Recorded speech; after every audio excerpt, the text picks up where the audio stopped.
I'm Anthony Forrest, the president of Steel Cod, and I'm here with John Beresford, our VP of Sales, ready to discuss all things appliances.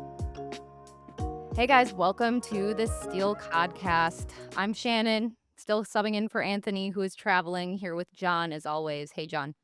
Hi. John and Anthony have talked constantly about how feature stacking is a no-go in sales. It completely kills the momentum. And a lot of times customers don't know what the features mean, don't know how it could benefit them. It may not even be important to them. So, what's the best way to present a feature or something, a new appliance to a customer? How do we go about this, John? So you're right. I mean, we talk about this ad nauseum, hoping to kind of shape slowly, the industry and all that kind of stuff. But this episode is going to be kind of more like an olive branch to the people that still say, yep, got it. And then just go right back to feature stacking no matter what, because it's their comfort zone, right? And just as you're trying to train people to get better, right? It can be incrementally better and all those types of things. So this is a way like, all right, if you are going to do it, like at least do it this way type of a thing, right? So it's a way to just kind of inch people a little bit further out of their comfort zone of stacking features and just, trying to find a process or some framework that they can actually use to their advantage. Because look, let's be honest, we've said it a million times, features are not the problem, right? It's really that robotic feature presentation. That's really the problem, right? Most salespeople sound like, if you've ever heard it, like, I mean, like the safe salespeople, right? We're not talking about the elite salespeople. They sound sometimes like they just swallowed a product brochure, right? 10 minutes before the customer walked in, and they just start listing things one after another. Dual compressors. This has soft close hinges. This is commercial inspired styling. Nobody even knows what that means, right? Variable speed compressors, precision washes, all of this kind of stuff, and you can literally watch the customer's soul leave their body halfway through the presentation. Like they are so gone at this point. And it happens all the time, constantly, even to this day. And the crazy part is some of those things that you're just randomly kind of listing off are actually going to matter in your sales process, right? But we present them sometimes so mechanically that they just get lost, right? And we should be really working on kind of peppering those in emotionally, right? That's really the big mistake here. And listen, before anybody starts rolling their eyes because, now we're talking about emotion and all of that kind of stuff. Look, nobody's more uncomfortable having an emotional conversation than I am, right? I'm the last person who should be talking about emotional appliance selling, all that kind of stuff, right? But I think that that's really exactly why this matters, because like if somebody like me can learn how to kind of hone in on that part and approach that part of it successfully, then anybody should be able to do it, right? So then we'll show you today kind of what that all looks like. So, I know John's like, "Oh, I shouldn't talk about the emotional whatever with appliances," but John's actually kind of, a sales psychologist, if you will, Mm, in my opinion. yeah, In keep my it opinion, there. I think in Anthony's opinion too. Anybody who's ever worked with John knows he is a font of knowledge with this kinda stuff. So, what's actually happening psychologically here, John? Okay. So customers emotionally react before they logically justify. Okay, that's just the nature of customers in general, right? I mean, that's kind of the hidden truth underneath all sales, I would say, but definitely appliance sales, right? So we'll just keep it in where we're qualified to say this, right? Customers think they're making really a logical decision. And most of the time, they're making emotional decisions, right? That they later kind of defend logically. And that's kind of the difference, right? And that's why certain features create this like instant kind of attachment to them, right? I mean, like think about it. If we're walking through a showroom and you see like these massive handles on a panel ready fridge, what do you think? Ooh, like this is substantial, right? You walk by a range and you see red knobs on them and like all of a sudden you get yeah, that's what a range is supposed to feel like, right? You get that level of confidence, right?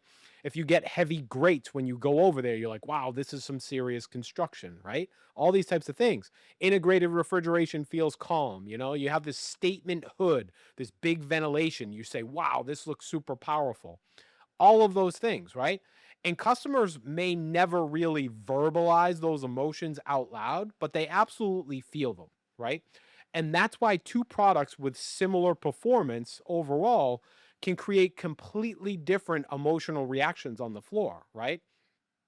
There's a certain product that's out there that might feel expensive to you. Another one might feel like architectural. So another one might feel commercial to you, right? All those things. Those feelings matter way more than what the salesperson actually realizes. So, where exactly then is a salesperson going wrong? So yeah, we can cut right to the chase, right? So they explain the feature before the customer is able to experience it. Okay, everything that we just walked through and talked about, that's a customer experiencing these things. You have to let them sit in that moment and really kind of feel it. Right? You don't walk up to a customer and immediately say, "Hey, these are soft closed hinges." Nobody cares at that point, right? Let them close the door first, right? Let them feel the weight and the resistance and the smoothness and the control of it. Then you have an avenue to be able to explain that hinge system that's going to make sense to them, right? Now that feature is going to have a level of emotional context attached to it. Same thing with panel ready refrigeration. Don't start explaining integrated hinges and flush mounting systems and all this types of stuff like you're teaching an engineering class somewhere. Let them look at the kitchen first, right? Let them process kind of the feel and the calmness and the cohesion and just the overall just kind of lack of visual chaos in the space, right? And then you have that avenue to explain why it feels different to them, right? The emotional reaction should happen before the technical explanation ever does. And that's the sequence that a lot of salespeople are still getting backwards today.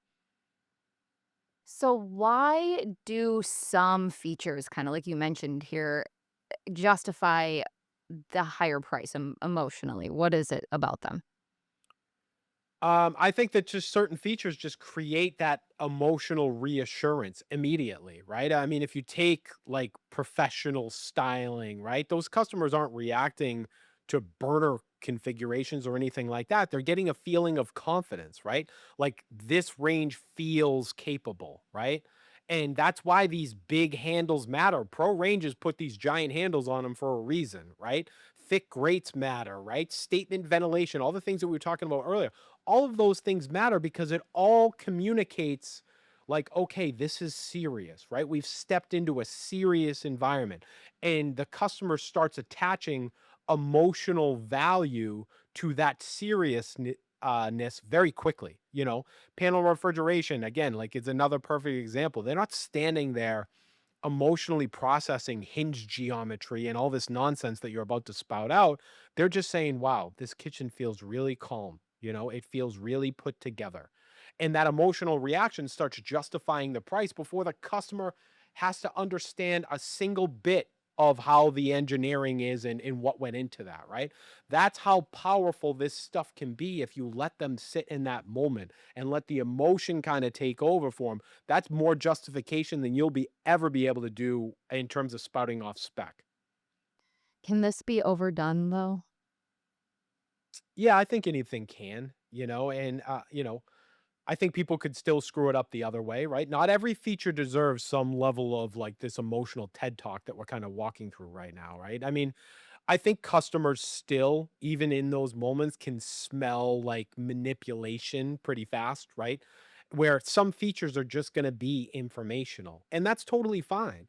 But the mistake that you can make as a salesperson is trying to turn every dishwasher rack adjustment into some, life-changing thing, right? I mean, the best salespeople understand and identify which features are going to naturally trigger those kind of emotional responses, and those are the features that you want to slow everything down for. And then everything else is where you start to keep it moving, right? Because the second that, and we've all met these salespeople, the most dramatic salespeople in the room that just want to fawn over everything. I mean, that's just as bad, right? The second that everything really starts to become important, well, then you kind of backfire because now nothing feels important anymore, you know? So, what are the best salespeople doing differently in these scenarios? You know, one thing that I've seen, you know, on a personal level is they really kind of let the customer verbalize the emotional reaction for them. And I think that's really the key there, right?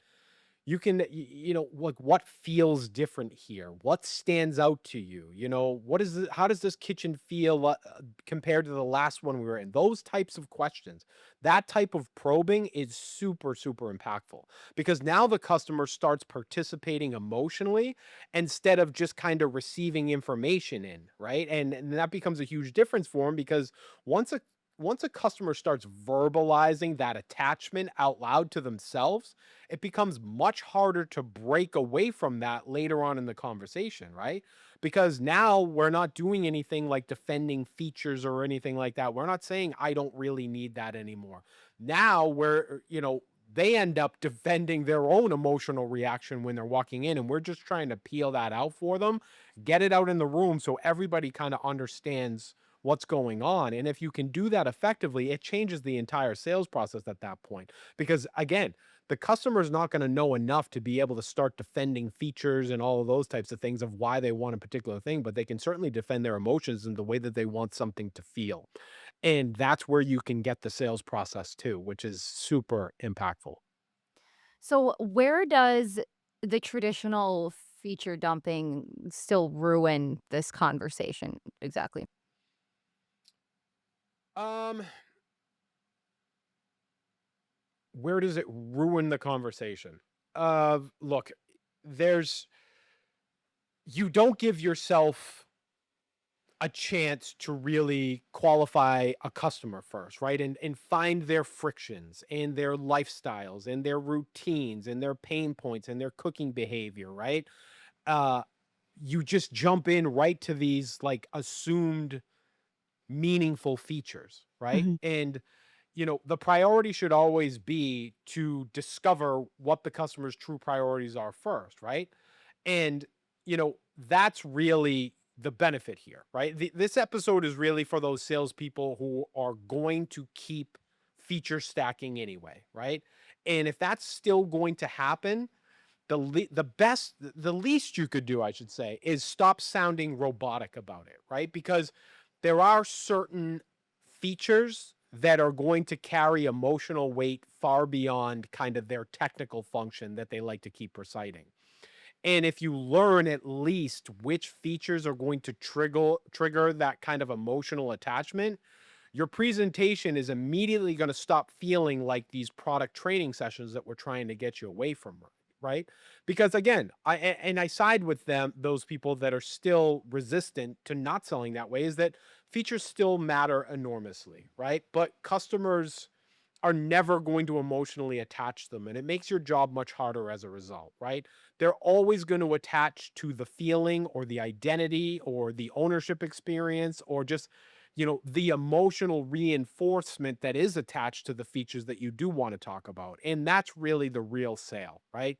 Customers are never going to remember the specification that you gave them, but they are going to remember how the appliance made them picture themselves living with it. So if you are going to continue to stack these features and sell that way, at least tap into the emotional part of that part of the selling, and it should be able to carry you through. Okay, guys. So let us know in the comments if you agree with John. Has this worked for you?